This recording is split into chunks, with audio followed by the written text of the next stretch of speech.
innocent folk to die. By these 50 countries, differing so much in race and religion, in language and culture. It is a big idea, a new world order. Well, I know they're lying. They tricked me once, but they're not going to trick me twice. The time is now.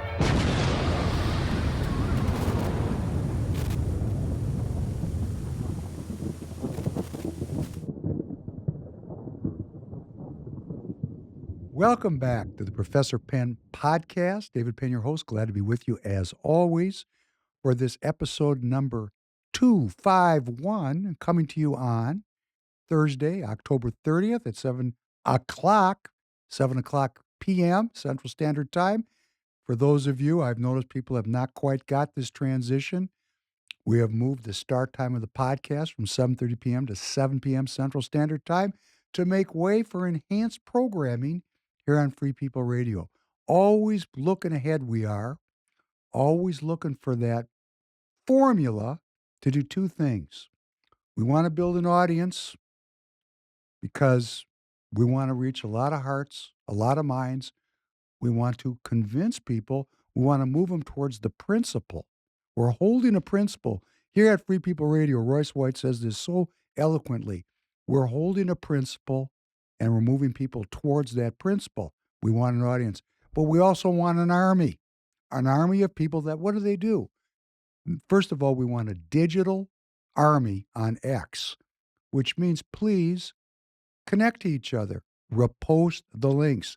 This kind of political commentary only expands because you, the listener, and you, the viewer, decide it's worth your time to do something. Well, repost the link. In fact, Tanner, good afternoon to you. Good afternoon. Did you see in the comments from the last podcast with A.K. Kamara, people were saying they were looking forward to your videos? Yes, that should be coming soon. And like I said, it's going to be a YouTube course, so we'll just include the link to it right in the description. What will the course be? It's just going to show you how to get involved. What do we call it? The to digital build army. This digital army. Yeah, to become part of the digital army. Figure out how you guys can clip the podcast parts that you like and you want to share. If you have a message, get it out to all the people that you surround yourself with. It should be awesome. I think it'll work out great. And you know, Royce and I did a Spaces a couple of times. I'm sure Royce and I are going to do that again, where we can aggregate people. There's a great space in Minnesota for Minnesota Republicans called Minnesota Speaks. Everybody, please look for Minnesota Speaks. It's cool. Sometimes a couple hundred people in there. If you're in that community, bring more people. Let's get that up to 10,000 participants. And why do I say that? Hey, we're coming into an election year. In fact, it's the election season right now. That's what we're going to be talking about tonight is next week's elections in the great city of Minneapolis, the number one city here in Minnesota. I'm sorry if you're in another city. Hey, it's still Minneapolis. It's the center. And then we got New York City. We got really important elections on November 4th this year. But next year, man, we got the whole kit and caboodle, the whole shooting match. It's all up on the bar next year. Are we going to continue down the path we are on today? Or are we going to play schizophrenic crazy person and reverse course? We got to figure this out.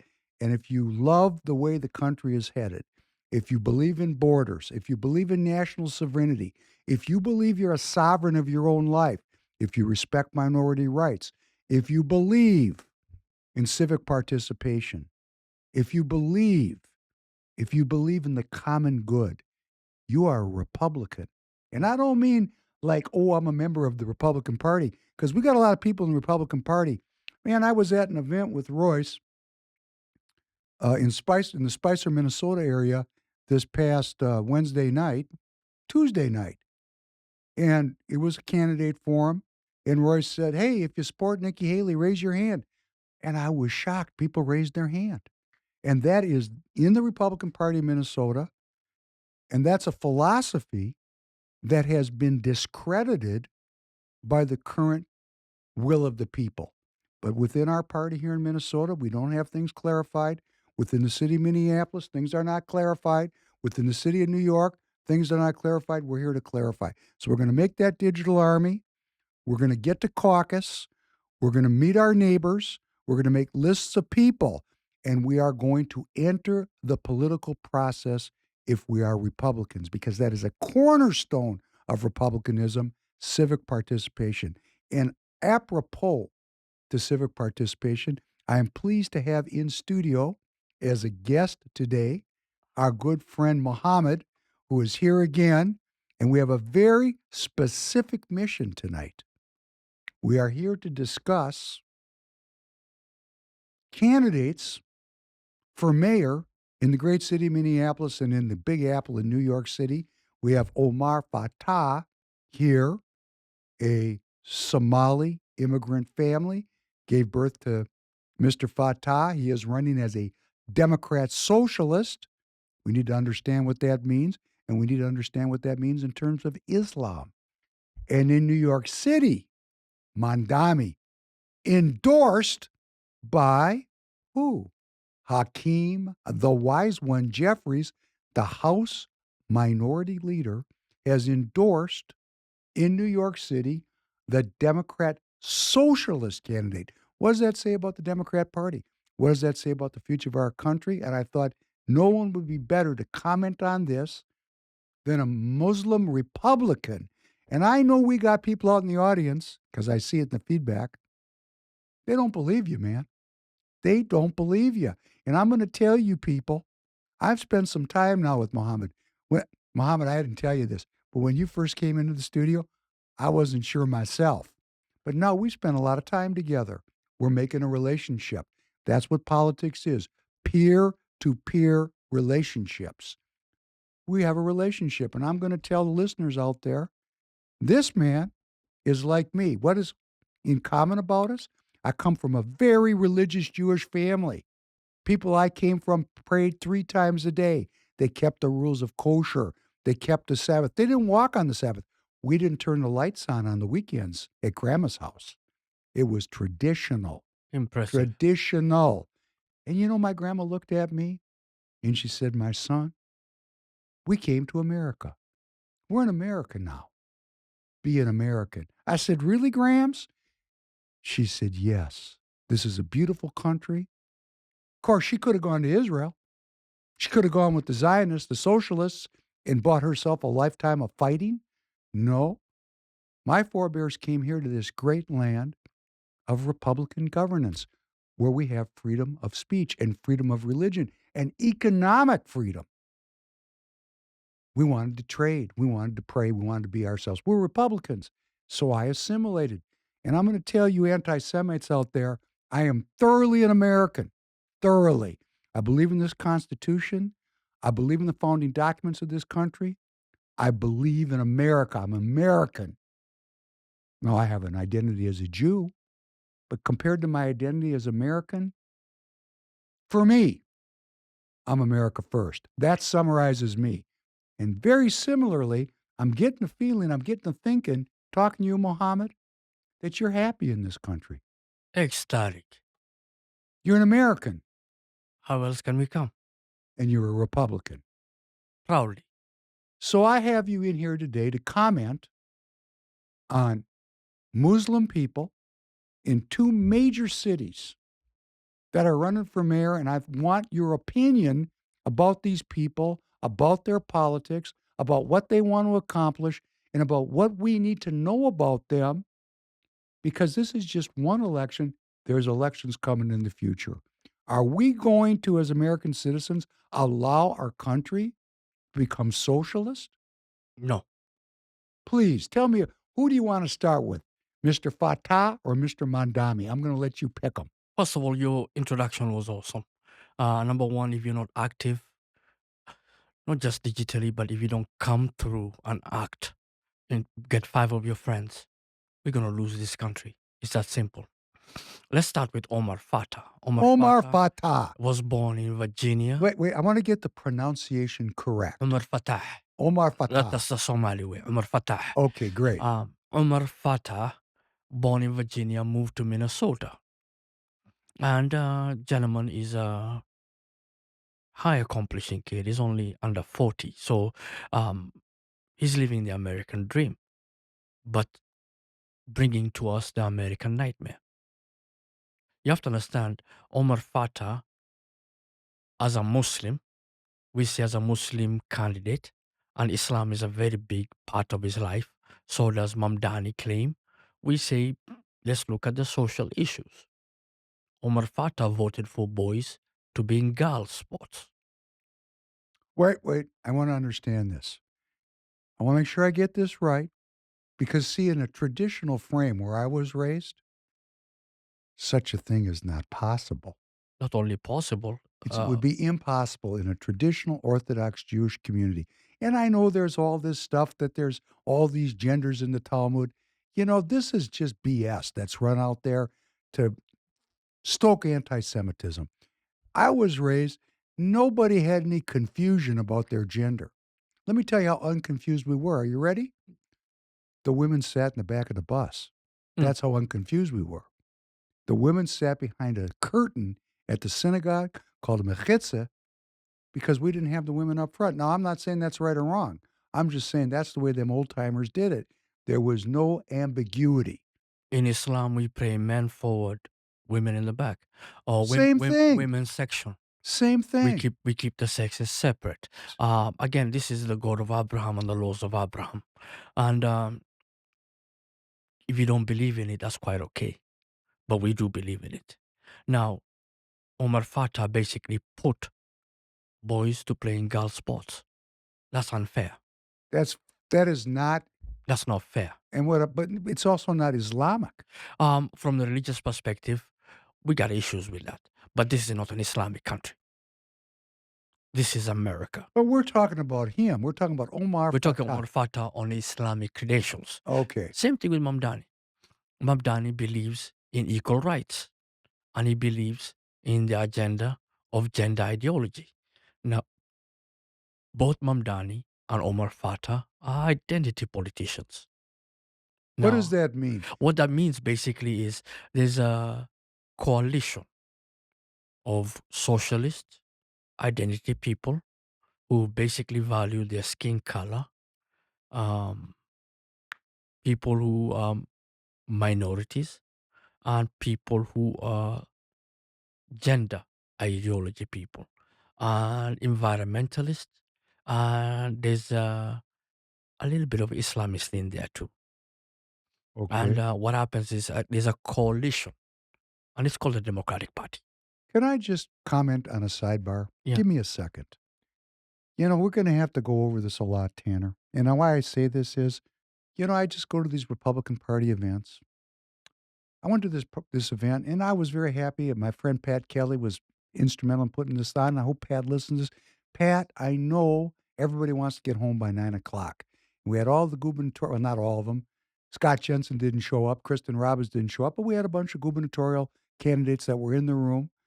The senatorial candidates were there. We had Royce White. We had Schwartzy, Weiler, Gruenhagen. We had them there. And, you know, in the interest of time, these candidates only got 3 minutes to speak their piece. Now, Royce and I were at an event in Park Rapids held by my good friend Robert. Royce looked at the people and they said, "How long do I get to speak?" They said a half hour. He looked at them like he had just won the lottery. And man, when he talks for a half hour, nobody can hang with him. So I'm just going to say to the Republican Party activists, I know people want to get home, but what we're talking about today is a socialist revolution in the country. I don't want to get home by 9 o'clock. I want to stay on the field until the game is over. If I have to go home, 11 o'clock, 1 o'clock, I'll stay up all night. And here's what I want to stay up and talk about. Nobody stands up and tells the Republicans what it is to be a Republican. Mm-mm.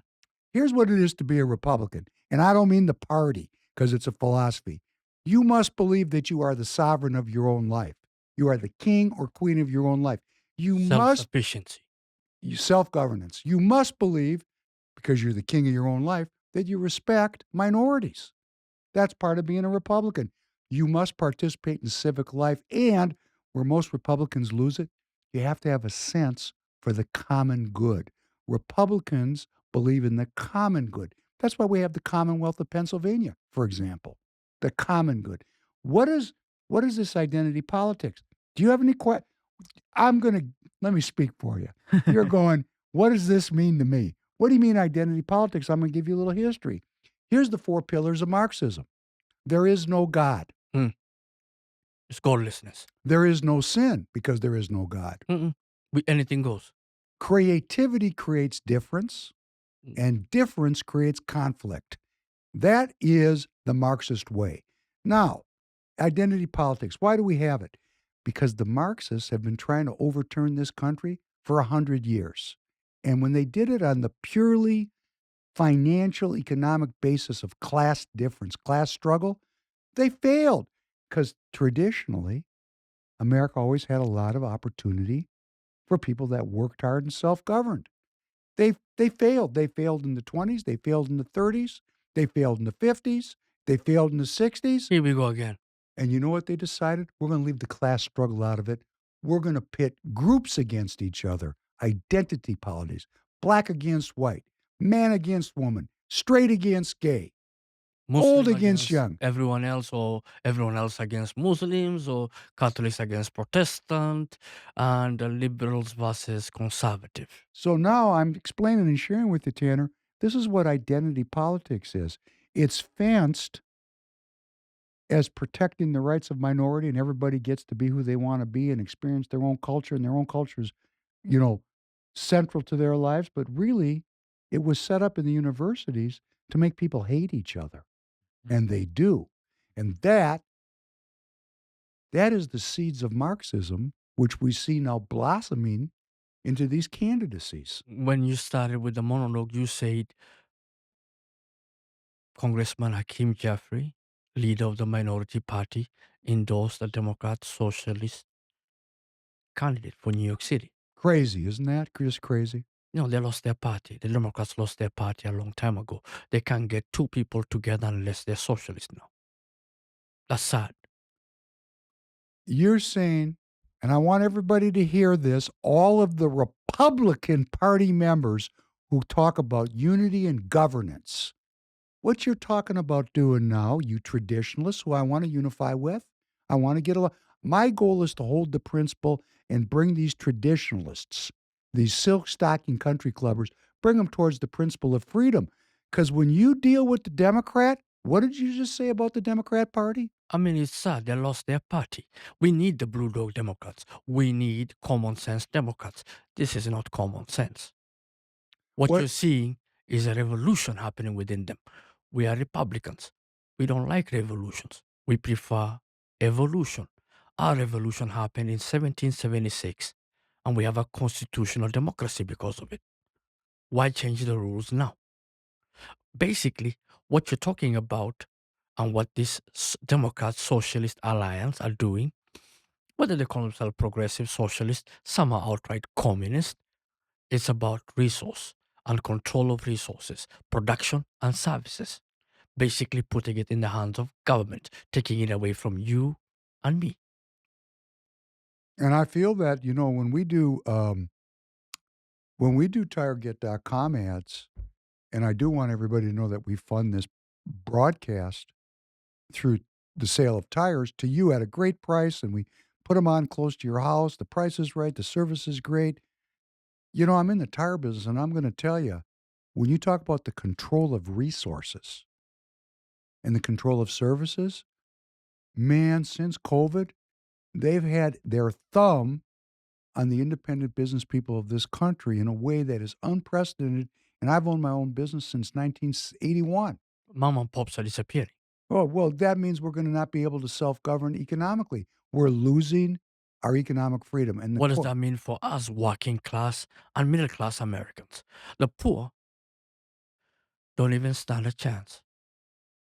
Everything is becoming big box. Everything is becoming.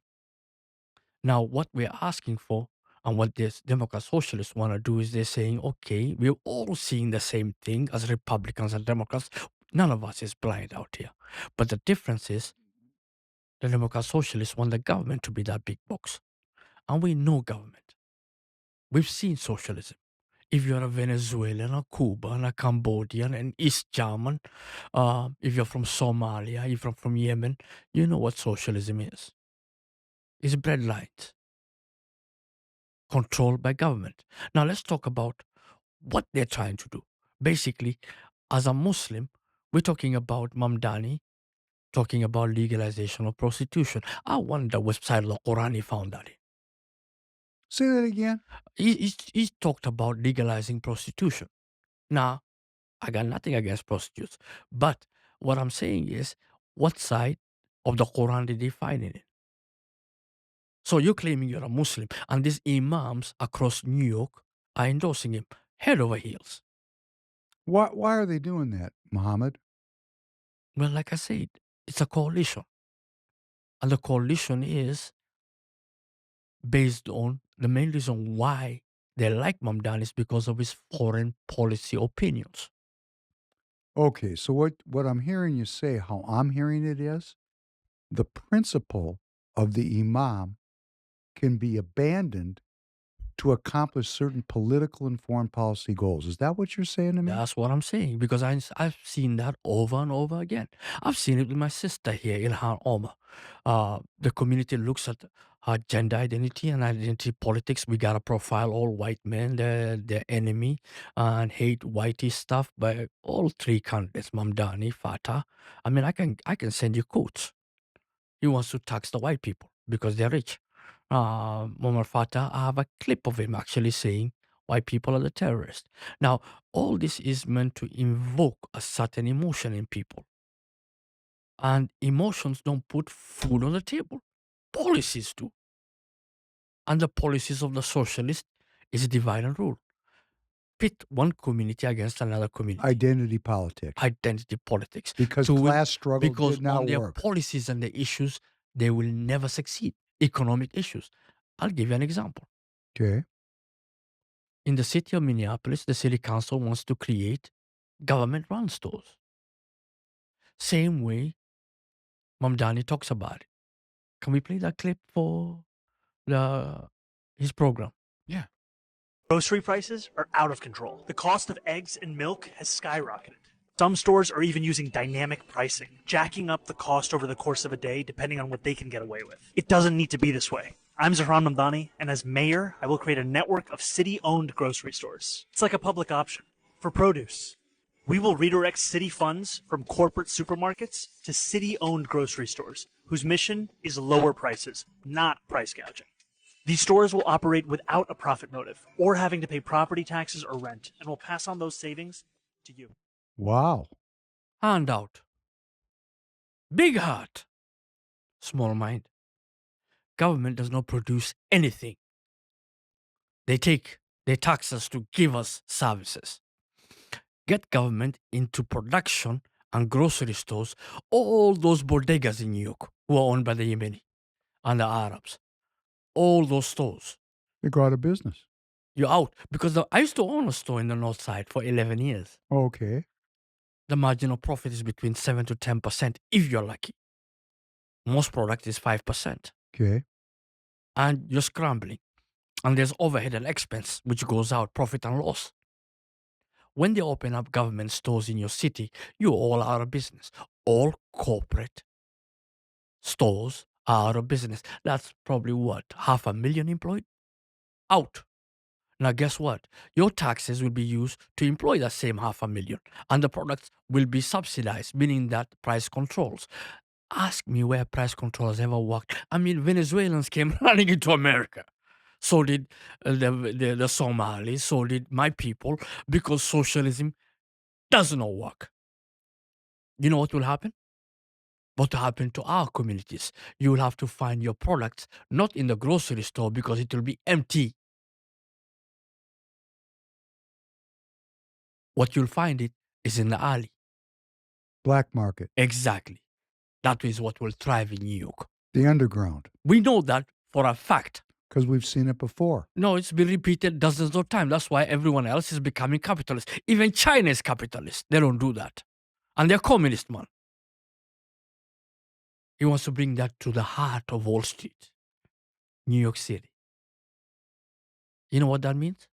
It means that the beating heart of American capitalism has been pierced.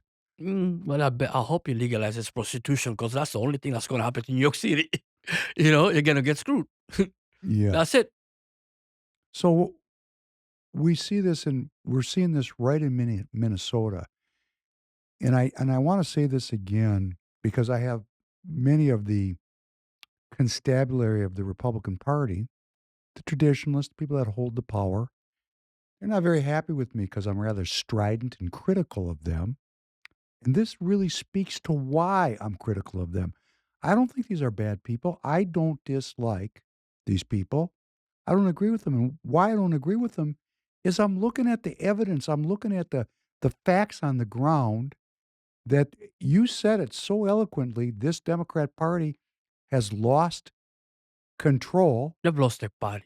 to the socialists, right? A progressive socialist communist alliance. Which means that if you're a governing Republican elected to an office and you're trying to govern in harmony with the Democrat Party because, that's good for your job, you're actually governing with socialists because the Democrat Party is now run by socialists. Am I getting this correct? You're not moving them to our side, you're moving to their side.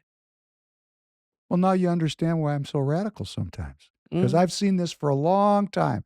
I've seen this for many, many, many years.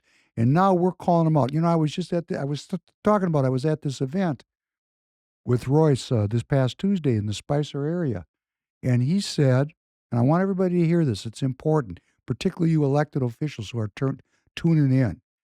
This 2026 election is a referendum on the Republican Party. Yes, it is.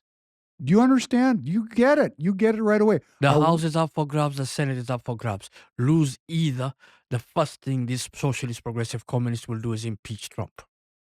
That's the very first thing. They're openly saying it, which means basically everything that has been done can be rolled back. This is all done by executive orders. Congress is still asleep. They're In not fact, it's shut asleep. down. They're obstructing his agenda. It's actually the government is shut down, which as a Republican, when the government doesn't do anything, I'm actually happy because they're not damaging us. But even them, we need them to pay their damn bills. Well, I'm just saying to the elected officials, the people that I'm very critical of. And it's not like I want to be in conflict with you. I want to move you into the awareness. The evidence is right in front of our face. The party in opposition to republicanism is now, let's just be frank, it's communist. When I see that short, Tanner, of government-owned stores Yeah. with no rent, subsidized, it just makes me think of the Soviet Union. Yeah, it brings me right back to history class, learning about it, the bread lines and eating porridge, and that it was a great idea and everybody went for it. But then soon, nobody had money for anything. A loaf of bread was worth so much money. It's Because it crazy. really comes down to this. There's givers and takers in life. There's givers and takers. If you incentivize giving or you incentivize taking, what we're incentivizing with this kind of policy is for people to take. I prefer Ayn Rand, Atlas Shrugged, producers and takers. Okay. Producers. The producers, capitalism for all its fault, works. It works because I produce a certain product for the market. The demand decides whether this product is wanted, and I supply according to that demand. Now, if the government starts producing this product, they don't care about demand because they can always tax you endlessly to make this product and supply it. And if you know anything about government procedure and governance and how contracts are given out, it's crony capitalism. It's incompetent. We're living in that world right now. It's incompetent. They don't apply anything from the market. And bad ideas, unfortunately, will get the money too. So the market here decides for that corporate entity or that businessman or that capitalist, we don't want your product. They go out of business. Loss, profit, and loss. Market likes your product.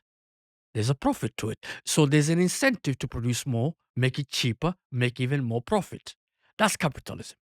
What you have with government-run grocery stores is basically, I don't know how else to put it. This is fire alarm going, red alarm in America. And you said that Omar Fatah is also proposing such The a thing? city of Minneapolis, the city council is entirely endorsing this. Well, that must mean there's a We need demand. somebody who can actually veto it. Oh, okay. So let's go down this road a little bit. Let's talk strategy and tactics. What's going to happen in Minneapolis? What's going to happen is all those Somali stores who own stores, they're out of business. Those halal stores you're seeing all around, Yeah. out of business. The bodegas, out of business.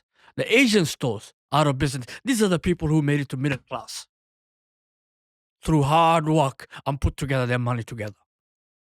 The Cub Foods, the Savers, the Byerlys, out of business. But actually, you know what? They got the capital. They'll get the contracts. You know that. Well, my question is, what happens to all these people that lose their jobs and lose their livelihoods? What happens to This them? is the working class and the middle class. Basically, we all become employees of the government, fed by the government, taken care of by the government. You know what that means? Slavery. Basically, you're a lion in a cage. Have you ever seen a lion in a cage? They're never happy. They're caged. They're caged. Yeah. You are given a constitutional right in a democracy, which is basically a constitutional republic, to go on as much as you can or as little as you want to, depending on your own hard work and goodwill. And here we are. The government is saying, don't worry about it. We'll take what's yours and give it to someone else. The working class and the middle class will be so taxed to the point that give up. It's not worth making it. We're talking about universal income here. We're talking about moving towards socialism, which is kissing cousins with communism. Well, it's interesting because there's two parts to this. When you talk about universal basic income, what? You're laughing about kissing cousins? Yeah, I've never heard that. What? Kissing cousins? Sorry, go on. Oh, they're kissing cousins. Basically, socialism is what you get by votes because the communists can't get it by the bullet. Step by step. It's taking you there. Well, let's just think about what's going on in all the things. Now, we're sitting here, the government's closed down. You alluded to that. And I think many of us know that on the 1st of November, the SNAP and EBT benefits. They voted 13 times to not fund it, but the Democrats did, because the Democrats are no longer Democrats. They don't care about you. It's socialist, communist, progressive. Okay. They're trying to make a point. But and guess what happened? Trump and the administration and the Republicans are up by 5 points, according to CNN. CNN is basically telling the Democrats, on this issue, you're losing the argument. John Thune, the great man who's from our neighbor here, head of the Republican leader, today he just went berserk on them because he can't understand. Why are you holding up the country? We need to pay our bills, man. You know what someone does when they don't pay their bill? You get kicked out. 50 million people are getting these benefits. Yeah, 50 so million. we're doing our job. We're paying the taxes. Why are you not doing your job? Congress and Senate. 50 million people. And if you look online, we talked about this, Tanner, some of the feedback on people losing their benefits is a little threatening. Violent. Yeah. And there are people saying that we're going to... You're taking away people's food, man. Well, but my point is there's 50 million people in this great nation that can't feed themselves. So in a sense, we got 50 million people on universal basic income.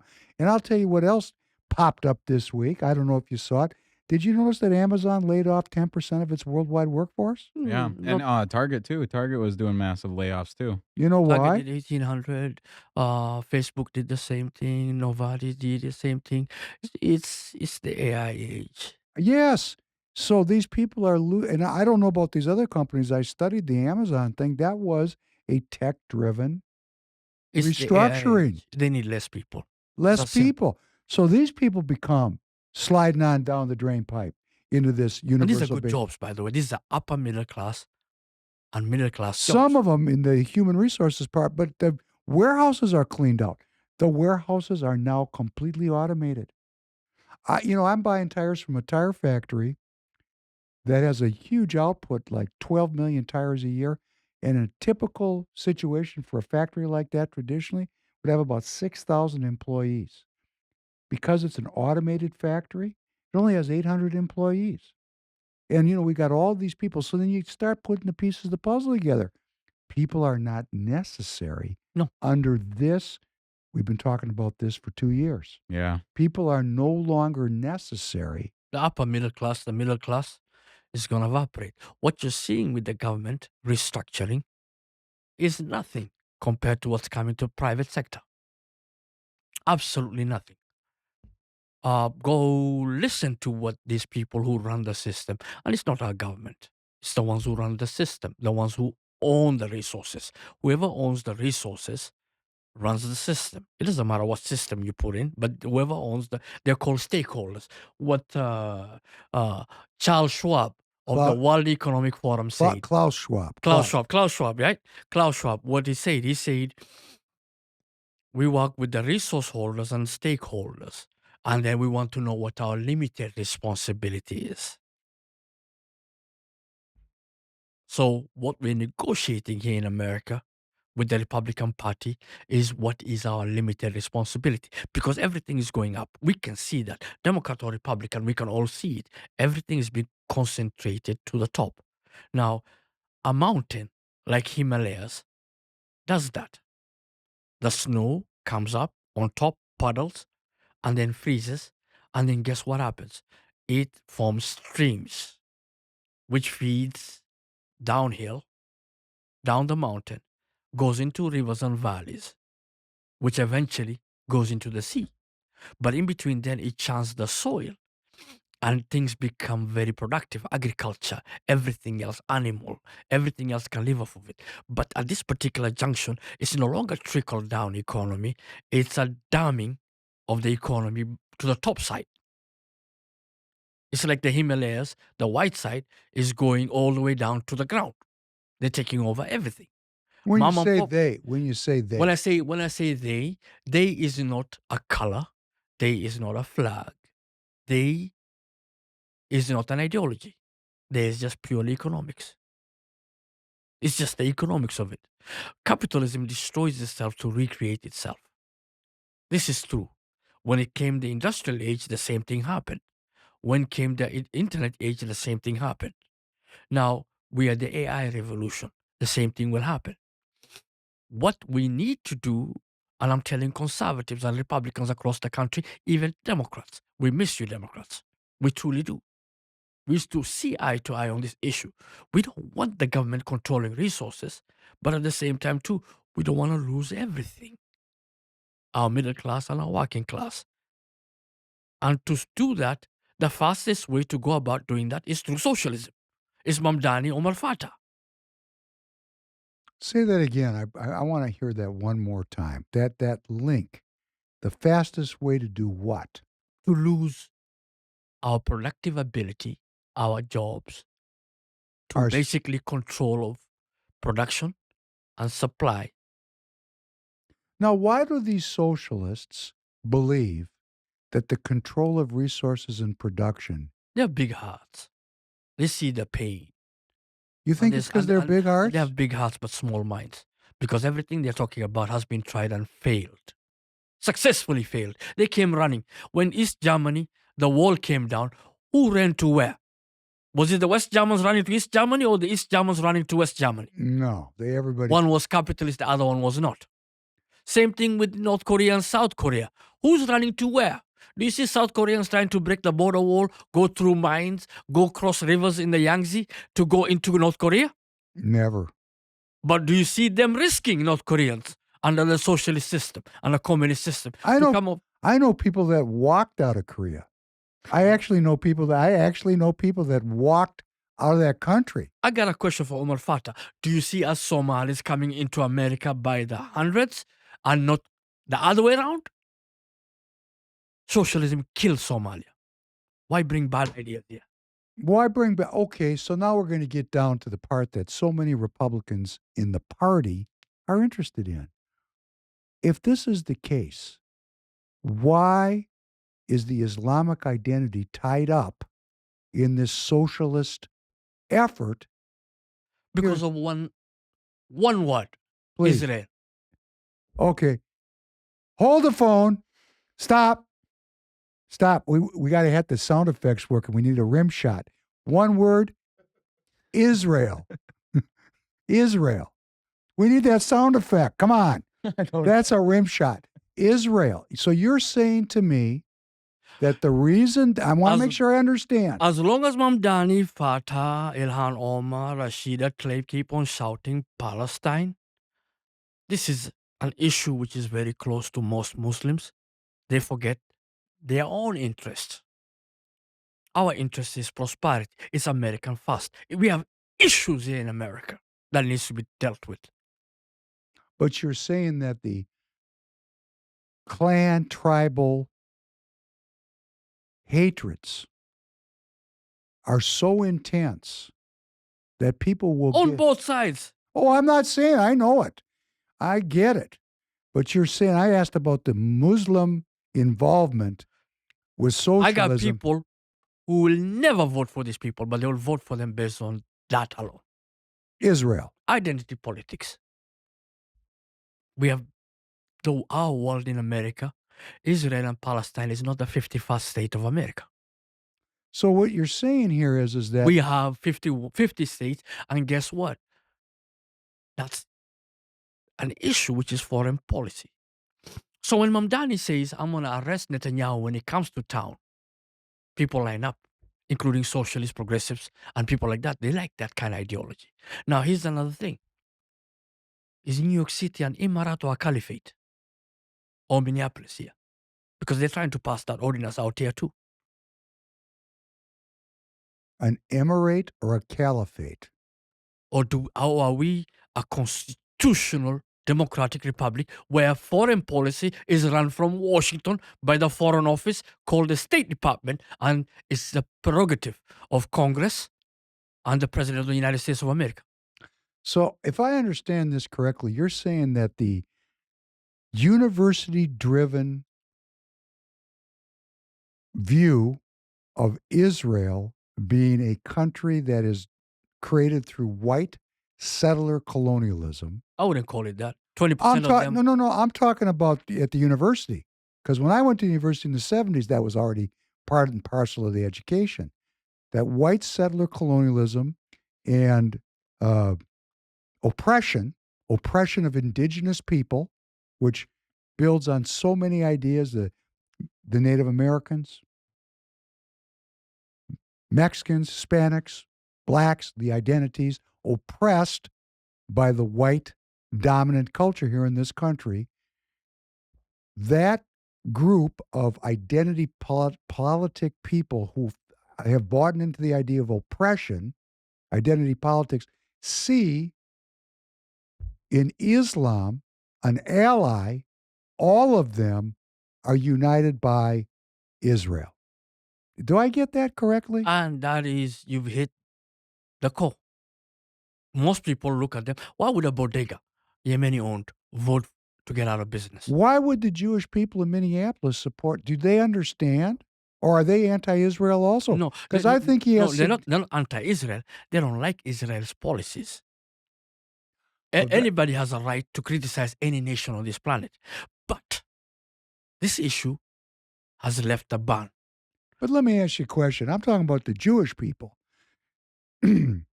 They're criticizing the policies, but they're aligning themselves with groups of people that want to see a settler colonial enterprise deconstructed. Am I right or am I wrong about that? What they want is the emergence of a Palestinian state. Some want the eradication of Israel. Some go even further. Israel is just a crutch. It's America they're targeting, especially the ones across the planet. Israel is used as a crutch to target America because they say America is the one that's giving cover to Israel. And there's some truth to that. If you look at the last UN votes, we were the only ones who were voting to protect Israel. So there is some truth to that. But I talk about peace all the time. Shalom. Salam. And the main reason why we talk about that is because, number one, every strategy we've tried as Muslims, 7 wars. This is the 8th war now in that land since 1948. People are dying. Lands are still being lost. No matter what you say and how hard you shout, that is the reality. Now, are people dying? Jews are dying. Palestinians are dying. Druze is dying. Mennonites are dying. Christians are dying. Muslims are dying. So we talk peace. Trump is the peace president. He's trying to negotiate a way out. And how is he negotiating it? First of all, the most important aspect is get the gun silent. Got to start somewhere. Well, the actual killing gotta stop. You know, this is very interesting because I saw Omar Fatah in a clip say that he has a platform of ideas he's running for the mayor of Minneapolis. One of them is to oppose the Trump administration. Oh, they talk about, Mamdani also says it. It's called Trump-proofing their city. Trump-proofing the city. Basically, keep Trump, keep ICE, keep everything out. That's dumb.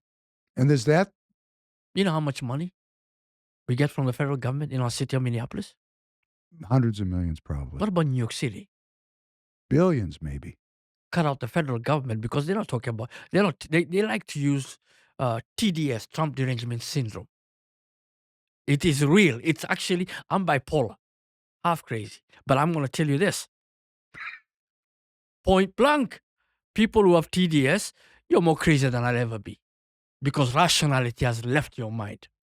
You're saying he's the peace president, but these two candidates that we're Now, talking about tonight. If you Trump-proof the federal government from your city, and the federal government withholds resources because you're not doing federal mandates, who's going to pay for the shortcoming?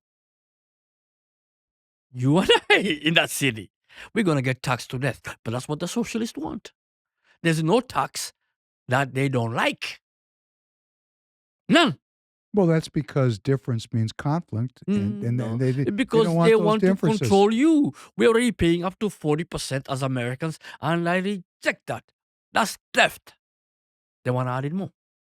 You know, I was listening to a speech given by Ronald Reagan in 1964 in support of Barry Goldwater, and he said, no country in the history of the world has ever survived when the tax man takes more than 37% of the action. None. And here we are. Here we are. And it's a self-fulfilling prophecy because we not only have socialism working and identity politics and now class struggle because people are poor, but we got this technology working. This technology. We are in the eye of a storm. That's why this election and every blue city, and you have to understand, if you look at the map of the last election, 29 blue cities, megapolises, are the ones that held up the Democratic Party. Without those cities, Nothing left. nothing left for the Democrats. Well, we had that here in Minnesota. If you look at the electoral map from 2012 through 2024, it's just getting progressively more Republican, except for, 4 counties: that's correct. Anoka, Hennepin, Dakota, Ramsey County. That's where I'm focusing on the Republican people of color. You know, I'm focusing on that too. Where is the Republican? Is the Republican Party helping you in your efforts in the core city? They're reaching out, the brave ones. Let's talk. Some of them, like you, we're forming partnership. Royce White is doing an amazing thing, reaching out to us, which is amazing because he's a grassroots kind of guy. Doesn't care who you are. He says, come, you're a Republican, come, I need you. But some of these people are country club people. Very cliquish. They don't like to get photographed with people like you and me. Oh, not necessarily. And unfortunately, without us, they can't win. It's that simple. We got communities out here who we've never asked for the vote. Name one. I'll tell you, like the Somali community or the Hispanic community in Minnesota. You know how much money they spent the last election? No. $0. On those two communities. Not only that, I'm talking to the Asian community. There's a gentleman who you need to talk to. It's called Martino. I know Martino. Genius. doing the numbers. I'll tell you a funny story. Can I tell you a funny story? There's a big Chinese and Asian community. The Indians are involved. It's Asian. It's an Asian festival. And they have it in Plymouth, Minnesota in the spring, right downtown Plymouth at a beautiful park. And I was there because I have a lot of connections with the Chinese community. And I ran into Stan Hamilton. He's the chairman of CD3, and he's with Martino. He's reached out to me many times. Stan Hamilton, hats off to you. Well, they looked at me and they go, this Asian community wouldn't let us have a booth. They wouldn't let us display as Republicans. And I looked at Stan and I looked at Martino and I said, gentlemen, you're not talking to the right people. No. Right? They like to go take pictures with us. Photo op, we call it taking the picture. And claim that they've done outreach. No, we don't want that no more. Been there, done that. We're smarter now. Because we want our issues on the table. What is our issues? Number one, we need economic independence. We want more hand up. Hand up. Not handout. Not handouts. Handouts kill our community. It is destroying us. Well, I saw something on in the newspaper or online that a very high percentage of Somali Minnesota citizens are taking some form of government assistance. Can you second that? Is that true from your perspective? I've never looked at the numbers, but that would not be far from the truth. Anecdotally, you can say a lot of people. That would not be far from the truth. But that's not the only issue. If you look at 50 million Americans are living on handout. We failed as a society when 50 million people are living on handouts. And I looked at those clips, those shorts. Yeah. They feel those people have been trained to believe that they're owed that handout. That's what when I was young, when I was young, let me say this. When I was young, people were on assistance. Yeah. It was shameful. It was a shame. Are you We kidding? understood that people had to have help, but it was a shame to be in that. Now, people are proud of it. Like, hey, you owe us this money. Mhm. And I'm thinking to myself, where does that come from? But you know what? I know where it comes from. It comes from our public schools. It's an education. Because the same people that educated my generation that it was shameful to be on assistance, therefore you're highly motivated not to be on assistance, because who wants to feel ashamed, right? Yeah. These people feel entitled because of settler colonialism and discrimination and difference. You see, this is the identity politic. And it's crazy because you watch one side going, "Oh, these are a bunch of lazy people. I'm happy they can starve," and then you have the other side going, "Where's my money?" I have yet to watch a short or a reel or whatever. Nobody is talking about 50 million. Holy man, we should help these people get off of that. Like, why do 50 million need help just to get food? That's what Reagan We've told said. people to take us and stop people producing producers. It was very interesting. I was at a meeting today with former President George W. Bush. A good man. He was very engaging, hilarious, great storyteller. But his organization of the world, in his mind, leads to 50 million people being unable to take care of Well, themselves. he called himself compassionate conservative. He did, and he also said he was a free trader. Free trader. He believes in and I'm not inside the guy's head, so I'm not going to indict him here on the show. And I always say to Republicans, did you vote for him? Where's your hand? Yes, I did. Okay? But my point is, he is promoting a form of political economy which has generated 50 million people unable to care for themselves. And I want everybody to go back and look at that movie or that speech given by Reagan. That was 1964. That speech is so relevant today. In other words, these problems go back decades. And what Reagan said was, if we're spending all this money Where's the statistics that are saying we're giving people a hand up and they're getting off of dependency? But actually, all the programs expand every year. More and more people fall into What happens to a dependency. people's dignity? Well, they give Is it the up. question. They give it up. Because for me to eat, to be housed, for healthcare, I gotta go through a government door. And the government looks at the problem and says, "Oh, we have a problem. Throw more money at it. Whose money? Your money, my money, everybody else's money. Everybody pays for it. Even the poor people pay for it."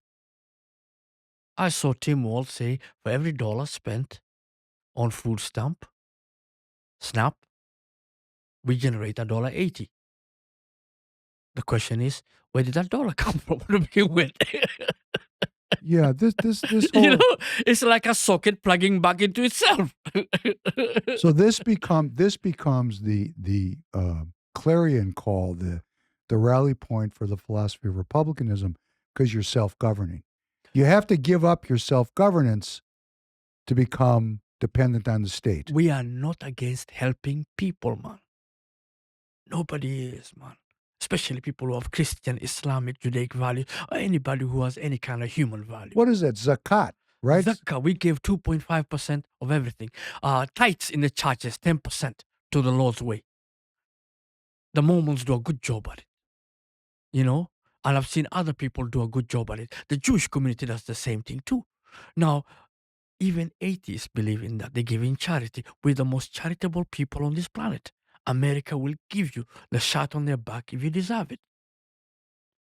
What does that do to a people's dignity when 50 million people are basically being subsidized by the rest of the country? Now, I'm a Reaganite. That's who got me to become a conservative. W, I love you. And everyone else who came through, I mean, these people push the issue forward. And Trump is the guy who we are with right now, who we are basically waving the flag for.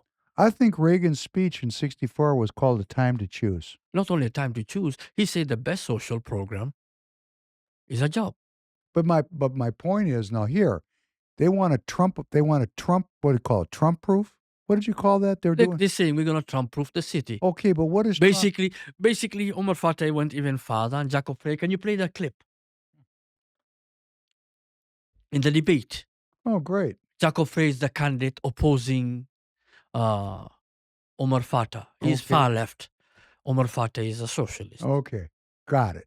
And a commitment was made to direct Minneapolis police to arrest federal agents. That would be dangerous, that would be irresponsible. And my simple question is, how would our police officers do that? How would our police officers arrest federal agents when, simply put, they have much bigger guns and it would be illegal? And that's part of it. But we should actually dig in on the answer to this question, because this gets to the crux of the issues that we actually deal with. You committed to arresting federal agents. My simple question is how? Yeah, well, if there's any federal agent that has a mask on, that should not be allowed in our city. I agree with that, but how? How do you arrest them? Well, we can work with our state partners, we can work with our attorney general, we can work with it cross-jurisdictionally, we can work as a city. But specifically, how would you arrest them? The reality Because is, this would put our neighbors the reality in is, danger. Arrest federal agents. That sounds like a civil war. It's an insurrection. So he's calling, in your opinion, My opinion is anybody who basically says we're going to do something to the federal agents who basically are enforcing the law. The law. You are an emirate or a caliphate. You're no longer an American constitutional democracy.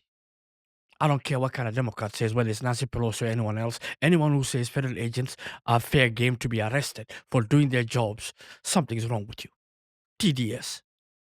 Trump derangement syndrome. You've lost your common sense. is Mondami aligned with this kind of idea? Oh, that's what they're talking about, Trump-proofing their city. What do you think Trump and the federal government will do? They're going to enter those cities. They're not only going to enter those cities, you're going to bring the National Guard into our cities. So we're moving into a period of civil war. It's a low-level civil war. I've been saying that for a long time. I say, look, these people are going to push us. It's all zero-sum politics. Now, Jacob Frey is far left, but even he can see crazy. Well, he doesn't seem far left under this circumstance. He sounds normal, doesn't it? Yeah. Wait until he hears other policies. He wants to raise taxes on home ownership. You know, this is hilarious because Royce was riffing at a deal, riffing in front of 150 people. And he goes, hey, I'm not far right. I'm just right, which sounds a lot better than, because, you know, doesn't work when you're on the left. I'm not far left. I'm just left.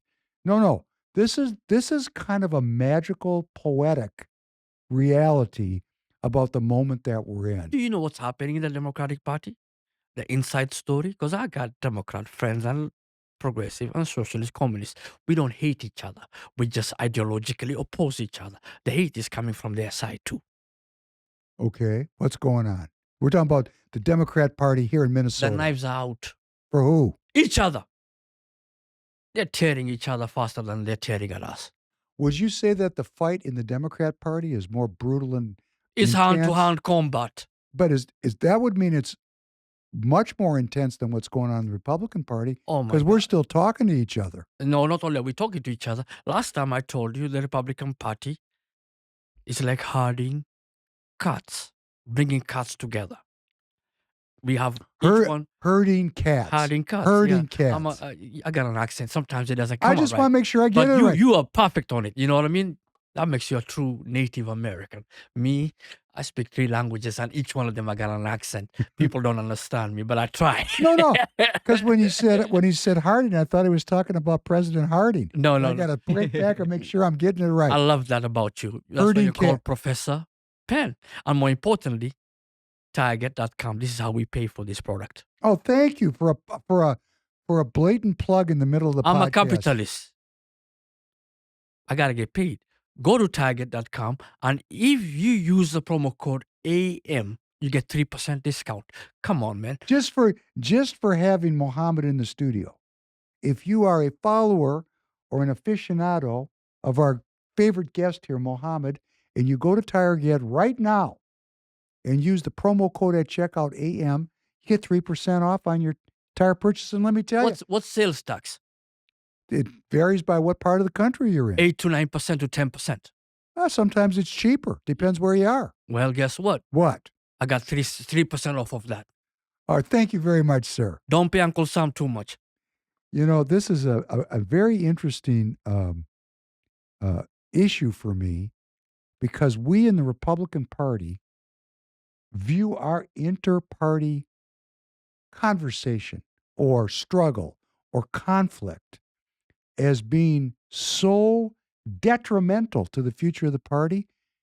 But, you know, I talk to anybody. I was at that event Tuesday night. I was talking to Representative Michelle Fishbeck's political director. We weren't knifing each other. We had a pleasant conversation. I invited Michelle Fishbach on the show. Love to have her come on. Difference between us, Republicans, and them, we accept inconvenient truths. Oh, let's talk about that's very good. Tell me about that difference. I want What to that hear your means opinion. basically is I got people who are Republican who basically say deport every Somali. I look at them, I sit down, we eat a meal together, and we talk, and we say, okay, you have that issue, and I'm telling you right now, I'm a Somali. We are Americans just like you. The same citizenship right you got, we got. We ain't going nowhere unless ICE or the laws get changed and foreign-born immigrants get kicked out en masse. But that's a quarter of American citizens in America. And if that happens, the Republican Party can kiss goodbye any majority hold in this country anywhere. But let's be clear about this. But now what happens What is about the illegal people in the country? that's the law. Follow the law. The law is the law. The law is the law. We don't get to choose which law. Doesn't matter if We it's don't get to choose which law we apply if to it's a ourselves or which Chinese law we don't. person, if there's a Chinese person in this country or a Jewish person in this country that's here illegally, they violated the law to get here. They lied. They made up a story. Hey, that's not okay. What you're saying is what holds our society together is rule of law. Now, if I'm going to get deported tomorrow, I'm happy. Because at the end of the day, I'm a believer in God. I believe in Tawakkal to Allah. In God we trust. And more importantly, risk ala Allah, meaning that this is God's plan, meaning that sustenance will come through godly ways. I can get kicked out today and I can find a home tomorrow. That's not the issue. The issue is TDS. Now, Obama did how many million deportation? I I don't- think I'm not going to throw out a think it number. was Let me about- Google this real quick. You know, Okay, I'm going to put a number out. All right, Let's see if we're it. going to do an over-under. I think it was 3 million. guess how much Trump did in the first administration? Compare the two. I don't know. I don't know the numbers. You're going to tell us. We're going to find out. You're all over the top of And it, then Tanner. look at Clinton too. They enforce the law. It's just that TDS says anything Trump does, like build a ballroom on private funds, which basically he didn't take a dime from me. Thank you. Trump again? I guess the guy likes his pants. And he likes a ballroom. Well, he knows how to drive people crazy. He knows how to do things to poke folks in the eye. He does what he wants to do. He's a business person. He's a boss. He's a G. And if he Mr. wants to President, go, our brother Obama spent $256 million renovating the White House. how much? $256 million.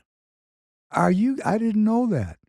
Trump basically spent $0 of your tax money to renovate the White And House. you're saying Obama spent $256 million Your tax money. We didn't know that. Did you know that, Tanner? I was in school. I wasn't paying attention. Look, man, I got one issue. Don't spend my money. I'm cool. You want to keep your money. No, I want to use my money something else. I'd rather you give it to people who deserve it. I'd rather you invest in America foreign policy. I'd rather you invest in mom and pop. I'd rather you invest in federal programs that basically create jobs. All right, I want to get back down to the real nitty gritty. So here in Minneapolis, I can't predict the future. I don't know who's going to win. These two guys are going to have it up. There's many other candidates, and as a matter of fact, it's a ranking system. we have in ranked Minneapolis. choice voting. Yeah. What the hell does that mean? Well, basically what that means is it's a rigged system. I actually heard this Professor Becker on precarious states say that she teaches her students at the university how to rig the ranked choice voting strategy. It is simple. The guy you like the least might become your mayor. It's not a winner take all. It's not one-time voting. It is many rounds of it. You know, I really feel that if there's something that I can't figure out the first read through the paragraph, it's a scam. It weeds out the Republicans and conservative voices in blue cities. Is that what it does? Yeah, because guess what? I'm a Democrat. I rank, let's say, I vote for A. I rank B, C, D. And guess what? Everyone else likes a B. A loses, and B becomes your mayor. Regardless of the outcome. No. I'm talking about next Tuesday, regardless of the outcome, what we have in Minnesota, just to review what I've heard you tell me, a Democrat Party which is at war with itself, and the socialists are in control of it. Did I get that right? And the communists. And the communists. And the so-called progressives. And that's where the juice is in the party. And is that statewide? No, they're the ones who are coming to vote. They're the ones that show up to do the work. The Democrats are disgusted. They're not voting. And on the Republican side, we got this fight that you and I talk about all the time. But it's not to that level. We still actually have, in the Republican Party, a cohesive party of people that actually talk to each other. Yes, but you have to understand, the only glue that holds us all together is one leader, Trump. The only reason why I sit down with people who say deport all Somalis, Islamophobia, every morning, night and day, and we say we agree to disagree on those issues, and the other issues is our domestic issues, America First issues. We have a fentanyl problem. We have a crime problem. In the city of Minneapolis, basically, they went from we will enforce the law to cars being busted down 100 at a time. Your car windows go anywhere in this city, Minneapolis.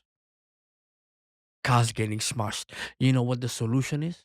What is the solution? Not arrest of the culprit, but take your stuff out of the car and leave your windows open. That's a very simple, common sense solution. No, we want law enforcement. The Minneapolis police is saying We could enforce the law and end this in 2 Well, days. they're at about 60% staffing. Not only Yeah. that, they're defunding them and they're saying violence interrupting I when they come in. think Omar Fattah, because he's a Democrat socialist, you go to their website, they were for reimagining policing, correct? Reimagining what? The criminal just saw what you reimagined with what the county prosecutors are doing, letting them out. And now they're talking about even not enforcing the law. Okay, so if this is the case, They saw what you imagined and said crime pays. okay, so if this is the case, are we getting some kind of groundswell of common sense in the city, or are we not yet to that point? Did you see that Kupchela's documentary? I did. Precarious State. Precarious State. I did a whole podcast on I it. would recommend everybody to go watch Precarious State. These are normal people. These are not people like me and you who are junkies in politics. This is just regular people, businessmen, even a former Democrat city council member. And they're telling you point blank, this is nuts. What's happening to our city? But they're getting elected. These people are getting elected. Identity politics. It works. Me and you, black and white, we're supposed to be enemies. You have money? I don't. Don't take We are it- enemies. Don't take that for don't be so sure. No, about that. I'm just saying about it. Or I have money, you don't. We are enemies. You know what I mean? Yes. And what happens is go grab his. I mean, this is nuts. This is socialism. What do we have to do as the Republican Party of Minnesota, in your opinion? Well, The beautiful tactic part, and the the beautiful part strategy. is the city of Minneapolis has 430,000 residents. You know how many will vote in this low turnout election? I predict less than 150,000. Less than. If it reaches 90,000, I'd be impressed. So what you're saying is a very small group of motivated citizens are going to show up, and they're going to determine who the next mayor is. And for the next 4 years, they're dipping into your pockets. It's that simple. What does the Republican Party of Minnesota need to do in Minneapolis to provide just right solutions to those citizens? I work with the churches, the synagogues, the community, the civic arena, the Hispanics, the Asians, and we're forming a coalition. We're talking. And What the can, question, I'll what give can you an I? Wait, example. no, stop. I'll What give- can I do to help? What can I You've personally? done, you've done more than enough. What we need to do is other Republicans to do something. Across statewide, I'm calling out every single Republican legislator and so-called party BPOUs and everyone else. Why are you not using us? Because we can tell you what the issues are in our community. And we have issues. Oh, wait a second. I have a theory why they're not using you. Why? Because if you really get support from the party and engage and go to caucus as a community, the whole Minneapolis community, blacks, Somalis, Hispanics, Asians, white people, Arabs, Jews, everybody. whatever. Everybody goes in, Indians. go to caucus, and you join the party and you become a delegate. It changes the power structure of the party. In the party hierarchy, those in power fear a change of the delegate mix, and they would rather keep people uninformed and uninvolved than risk the loss of power for the current. This is my theory. Keep losing them. Oh, did you hear that, Republicans? Did you hear what Mohamed said? Keep losing. But then that would mean they accept losing. They accept it. What would be the benefit? Sit outside and start throwing stones at the glass houses. Well, no, but what would be the benefit to the Republicans to keep losing? There must be a benefit. What's the benefit? The benefit is the system goes on the way it is. I guess some people must like it. Some people must be getting some benefit from the benefit of the system. Have you seen the candidate for the auditor, state auditor? Yes. And who is he calling out? He's calling out Ron Kresha for alleged fraudulent loan receipt in the PPP program. I thought to myself, man, Find me one Democrat who does that in the state of Minnesota. calls out another Democrat. Against their own Democratic Party. You know, We are a new Republican Party of Minnesota. We are more populist, but more importantly, what Royce White likes to say, what was the word? What, we're just right? No, normal. Normal. Oh, yeah. Remember normal. Remember normal. We just want to go to normalcy. We used to be the cleanest state in America. With the With reputation of good governance. That not Northern European mentality like Sweden and Denmark, clean governance. Today, I don't think we go a day without being a national laughingstock for fraud. It's not a bug, it's a feature. Well, I think that's the policy. So somebody must be happy within the Republican Party for that. Well, that's a very interesting comment, which we don't have time to delve into, but I have some very strong feelings about that. And I'm just going to tell the Republican Party officers and elected officials that watch, hey, you know what? I understand it's your job. I understand it's your career. I understand it's your dog bowl. I understand it's your self-image. I understand it's your self-esteem. I understand it's all about you. So I'll tell you how we're going to do this. We're going to motivate the citizens to get involved. We're going to respect you. We're going to hold the principle, and we're going to move you towards the principle. And how are we going to do that? We're going to hold you accountable for what you're doing. See, this hasn't happened for a long time. I think this is a change. What we seek is accountability. First of all, transparency. We want to know where our money is going to. We're not going to lie. See, that's another We need thing. accountability. No more lying. Mhm. No, that's the building block. Don't say no more lying, because if you say no more lying, the entire political structure in this country and the world will collapse. You know what? It's not. No. It's not going to collapse one by one. I want to see the citizens elect honest people, one by one.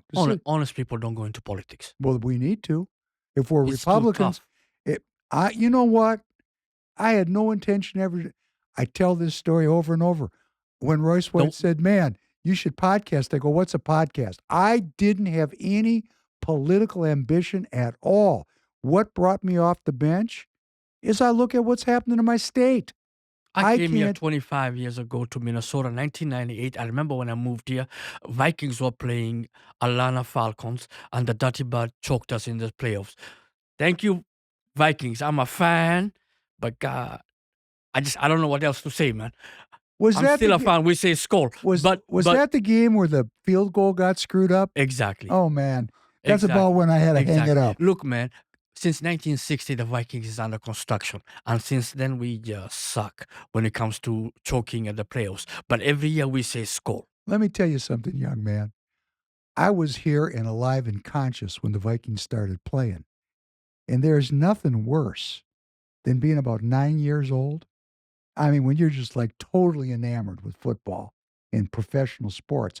I mean, you're living it, you're breathing it, you're thinking about it 24 hours a day. Get up first thing in the morning, read the sports section. The Vikings lost 4 Super Bowls in my young adulthood. I mean, in teenage years. You know what my Super Bowl is now? What? We beat Green Bay. I'm happy with that. I say at least beat Green Bay, Wisconsin, because I keep on losing to my cousins from Wisconsin. And if you're listening, and they talk a lot of these cheeseheads talk a lot, man. And let me tell you something you can do if you're a Republican. You can get in touch with me at support@TireGet.com. You can go to the Royce White campaign, put your name in. We got a thing we're doing. It's campaign related, but it's beyond the campaign. It's called Street Team. We actually go, I've done it many times myself. We actually go to the Vikings game, Republicans, and just stand there and let people know we're Republicans. Sometimes they come up and scream at us. They could spit on you. That doesn't happen very often. Most of the time, people Minnesota is mostly nice. Right. Most of the time, people just look at you and go, wow, there's actually Republicans in Minneapolis. We got to show up. This is another thing. We've lost the streets to the left. Not only we lose the streets, we lost the cities. Well, because we lost the streets. And the reason why we lost the street, and the main reason why I'm doing this podcast, is because you will never ever hear me run for office. That's not my thing. I'm a businessman. I prefer to do business. You're awfully political. I'm political because their politics is messing with us. I came here 25 years ago. This city and state was beautiful. Now we are laughing stock of the world. The things that are happening in Minnesota. Well, if you could give me one, This is a tough question, and maybe you can't answer it. If you can give me one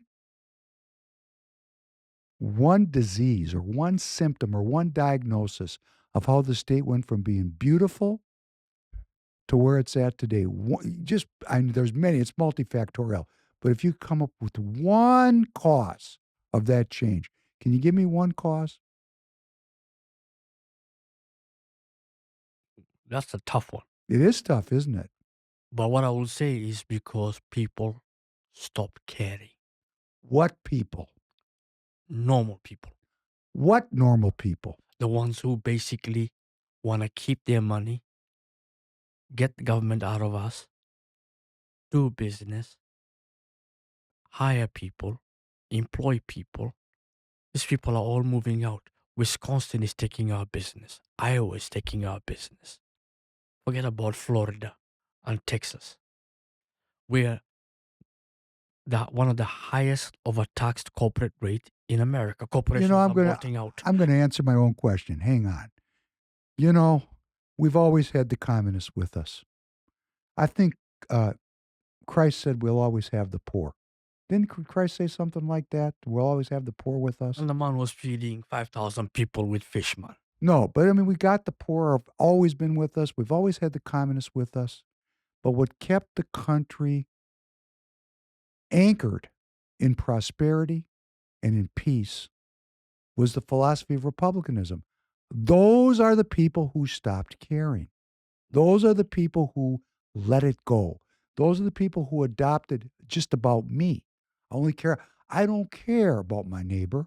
I got mine, you get yours. That is not republicanism. If you're Republican and you live in this state is not gone. Every time I read, the state is gone. First of all, let's get to the voter rolls and find out what's really going on. That's number one. Oh, they will never allow that. Oh, it's not going to be up to them. There's a federal lawsuit by the Trump Justice Department that's going to compel Steve Simon to release those voter rolls. He can fight, but when that goes to the Supreme Court, he's going to lose. You have to understand, I applied for a job and I was told because I'm foreign born, I need 3 forms of identification. I said, hold up. I have a driver's license. 1. I have a social security. 2. Why do I need a third one? The state of Minnesota gave me a driver's license.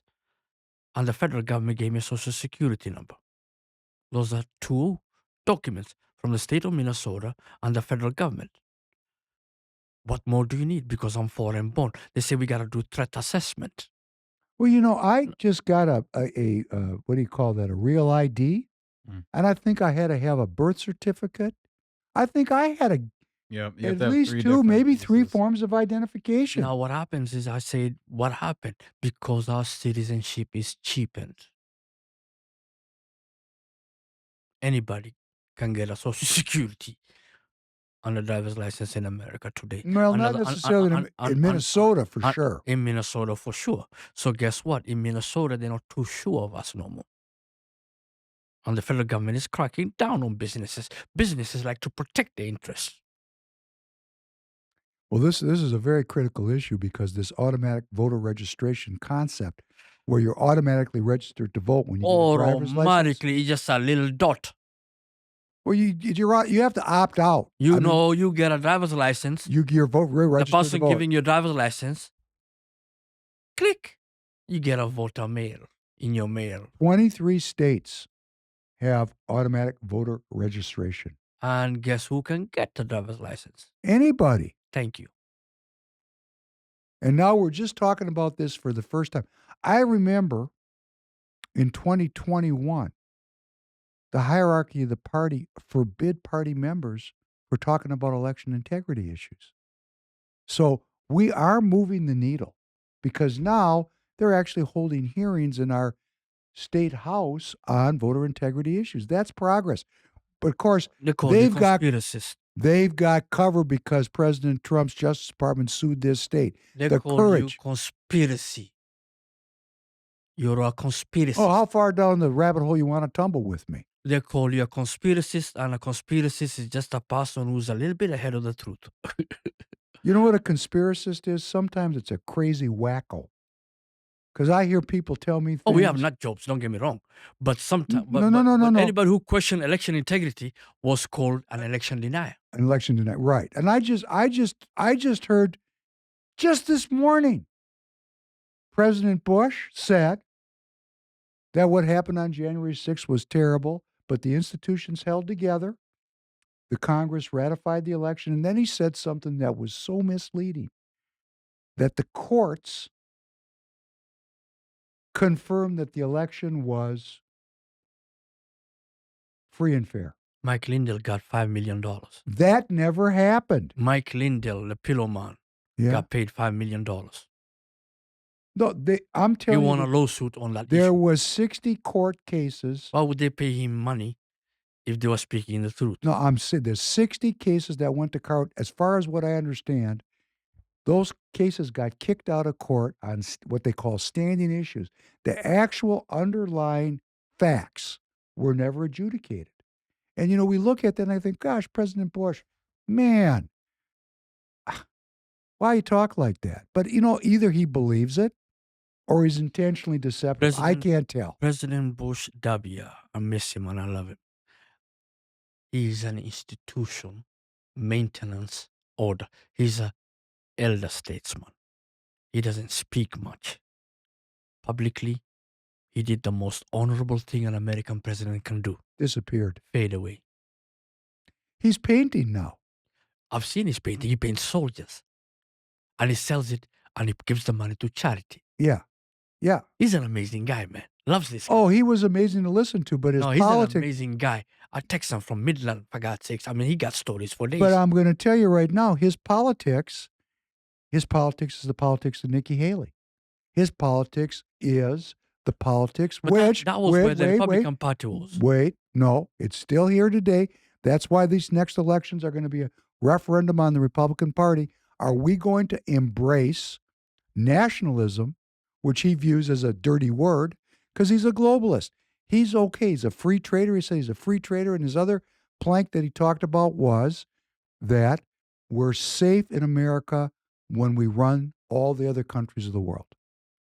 We have to have a worldwide empire. No, we don't want to run the countries in the world. Oh, he does. Do business. No, he does.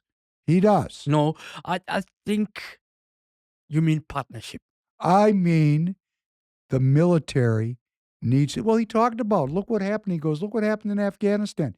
He said, it's not good that the United States withdrew from Afghanistan because now the Taliban's right back in power. That, in his mind, what he expressed at the meeting was that puts every American in danger. That we have to have. Al-Qaeda is back in Afghanistan. I keep up with the extremists. In fact, there's a lab there which is producing biological and chemical weapons that people talk about. How wonderful that sounds. But what I'm trying to tell you is we can't be the global policeman. There's 195 countries in this planet. Why are they not doing their share? Why must you and I pay for it? Why must you and I send our kids into it? And I got family in the military. In a foreign land. It's not our land. Well, I'm just going to tell you that because there's lots of Republicans, and there's lots of Democrats that are into this. Now, what I do prefer is some form of partnership. I'll do business with the Taliban and tell them what you're doing for gender apartheid sucks. Point blank. We are who we are. But at the end of the day, there is rare earth there, minerals there that we need for the development of jobs here in America. So we do business. Your country, your mess. Don't shoot at me. Don't kill me. And let's do business. Peace, trade, some form of partnership. We're not going to run the world. We give up on that one. With a multipolar world, let the Chinese carry their weight. Because we keep on sending our sons and daughters to go die, and guess who's getting the business? I'm not shooting at you. Give me your business. And the world is heading that way. You're saying the world's heading towards the Chinese. Not the world. Their pocketbooks is. Africa does 10 times more business with China than the entire West combined. There's a reason why. Price is right. Price is right because China didn't spend trillions on war. Alibaba says it.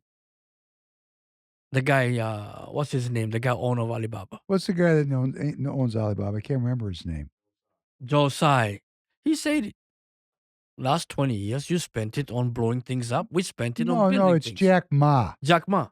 Jack Ma. Jack Ma. I mean, that guy sits down with the hierarchy of the Communist Party and he's looking at America and he's playing at the top of the level. And he's saying, you get what you reap, man.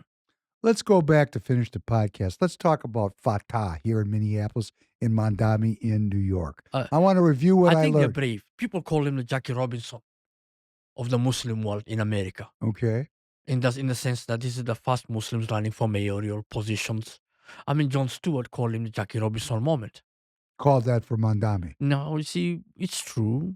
First Muslims getting national traction, citywide, mayoral. A mayor is an executive of a city. It's like a small governor. You know, not a senator or congressman, because you get to deal with hundreds of others and come to a deal. This is executive decision. Now, we are proud of that. But what we're saddened about is the fact that their vision is socialist. It doesn't work. Now, if you are a Muslim from social values, we got issues. Economic values, we got issues. As a minority, we're saying, good. I hate to say this, but in America, on the index, at the bottom of things that people don't have, we fill that role. Majority of us. But also white folks, poor working white folks too. So you have to understand also, the biggest base for Mamdani and Omar Fatah is not minorities. It's not the foreign born. It's white folks. And the linchpin of the support is one word. White women. I thought it was Israel. Israel is the issue that basically defines them for our community. And you know, when you say I'm gonna arrest Netanyahu, that gets people to the polls. And you know what the defining characteristic of the Republican Party of Minnesota is? Unfettered, unlimited, and complete support of Israel. So we're in a system here. We've got Trump and we've got the Republican Party in full support. I'm talking about the hierarchy. I just heard it today at the meeting. Israel must be defended. And it fits right in to this socialist alliance. Let me talk about the Republican values. Who created the ceasefire? Trump. Is anybody happy with it? No. That's how peace is made. What's next on the table? The Abraham Accord. Who created it? Trump. What's the Abraham Accord? The Abraham, it's exactly what you're saying. Basically, some form of partnership. Some form of partnership, trade. Some form of peace, some form of trade. Secure Israel, Palestinian state comes about. We got to start somewhere. The killings have to stop. Whether it's killing Jews or killing Palestinians, it just has to stop. And that's exactly what Trump did. He's the peace president. Now, this group, as we close out here, the Mondami Fatah crowd, what happens if they get that Palestinian state? What happens to their coalition if their policy is enacted? People start looking into their pockets and their pocketbook issues. And that's not what they want. So what you're saying is, if I understand correctly, if there was a solution to the Israel-Palestinian problem, half the problem we have in this planet will disappear because they're projecting into it. What an interesting concept that is. So you know what that means? It'll never be solved, because if half the problems on the planet were eliminated, that would wipe out half the hate in this planet will just... Well, man, that would end all the political division. That would mean people could unify and become one to confront this technology takeover. Because it becomes about dollar and cents, bread and butter. Not emotional and hatred. Not subjective. That's a very interesting way to end the podcast. What I think you're saying is that Trump has brought about a ceasefire. The killings have stopped. Everybody's trying to break it. That could lead to peace talks. Nobody's happy. That could lead to, and I'll tell you, George Bush did say he gives Trump props for the Abraham Accords. I wrote a book, Dissidents in America, which I wrote about a chapter 9. It's on rpoc.org. RPOC, Republican People of Color.org. It's a free book. Go download it, read it. Chapter 9. And I say, just talking about the city of Jerusalem for 3,000 years. The elite will be the ones who So solve what it. you're saying is if that problem is solved, our problem in Minneapolis could be solved to some degree? Not only Minneapolis, I'm talking about a whole region and So hemisphere. what you're Not saying only is, here, all the way to Europe. you know what? This is very biblical. You're saying that this is the linchpin of a Marxist takeover. Pretty much the Muslims will walk away from the Marxists. Wow. On that note, I want to say that what we're saying here to end the podcast Peace. is peace Salam. Shalom. ends conflict. And the conflict is right in our own backyard. And if you're a Republican and you're hearing this, and you've given up on my state, or you've given up on the party, How or on can the you party give up on process. Minnesota? We're the land of 10,000 lakes. Minnesota is Oh, nice. they're leaving here in droves, man. You just said it. They're moving to Wisconsin. They're moving to Florida. I know people that ran for office in 22 that left the state. I mean, they were, we had a Secretary of State, Kim Crockett, moved to Florida. Paul Hillin ran for Senate. I don't know where he moved. These people ran. My beautiful sister moved to North Carolina. You know her. Delegate, elephant leader. Eleanor, I believe her name is. Her husband also is Oh, you talking about the Sutters? the Sutters. Barb and Randy. Bob and Randy. These are beautiful people, man. They left. Bye-bye. Taxes are lower. They don't like Minnesota. They Look, devoted. we went from $18 billion surplus to putting $10 billion on the books to $6 billion deficit. And we're talking about $2 billion fraud. My name for That's not governance, man. That's robbery. I think that's foreign policy, but that's for the next conversation. That's just robbery, straight up. There's no other way to put it. No. And the blame is the Democratic Party. $100 million is robbery. Billions, that's foreign policy. That's my opinion. We'll leave that for the next I think it's just podcast. greedy people. Well, we're going to have it out. I got a guest I want to invite through you, Ah, Mr. Abshir. Abshir is an amazing gentleman. You going to bring him on? Oh, not only am I going to bring him on, I will bring him here happily. He will love to talk to you because Abshir is an amazing fella. He used to campaign he was a campaign manager for Bernie Sanders. And he's worked in Ilhan Omar's camp. And he saw where the party is heading with the progressive socialist and communist. And he's a Democrat in the blue dog sense. He said, I can't roll with these people. Hey, come over here and roll with Free People Radio. Now, he's not, he's an independent now. And he's saying, look, man, I can't roll with you all the way. Well, you give him Republicans, our invitation for him to come on. but I can't roll with these people. He's just perfect for Great. the 4 counties. Let's bring him in. Tanner, what are we going to put in the notes tonight? We're going to put in the Republican People of Color website. Yep, that'll be Get in the the book, description. Dissidents in America. rpoc.org. That's what we're going to do. Mhm. You know, It's a free book. I really learned a lot tonight. I learned that Israel not only is a linchpin in my life, because we pray next year in Jerusalem every year. Next year in Jerusalem, you say. Everyone says it now. Right. And I see the problems and the killing and the expenditure, and it's the linchpin of globalism and all the issues. And now I realize that if that issue was solved, the Marxists would fall into the dustbin of history because their coalition would fall apart. Look at what China is doing, Russia is doing, Venezuela is doing. Why are they always talking about Palestine but doing nothing? Did the Chinese send anything to save a Palestinian or create a Palestinian state? No. Did the Russians do that? They talk about it. What about Venezuela, Maduro, the Chavistas? No. Now, understand this. It's good propaganda. They don't want a solution. It's just a thing to basically go after American imperialism in the world's eyes. For 30 years, this narrative has gone global. Now it has found a home even here in America. So we could remove the imperialism, which would mean to reel in the empire. We could solve the problem, and we could get back to, what is your solution? My solution Some is form of trade, we need peace.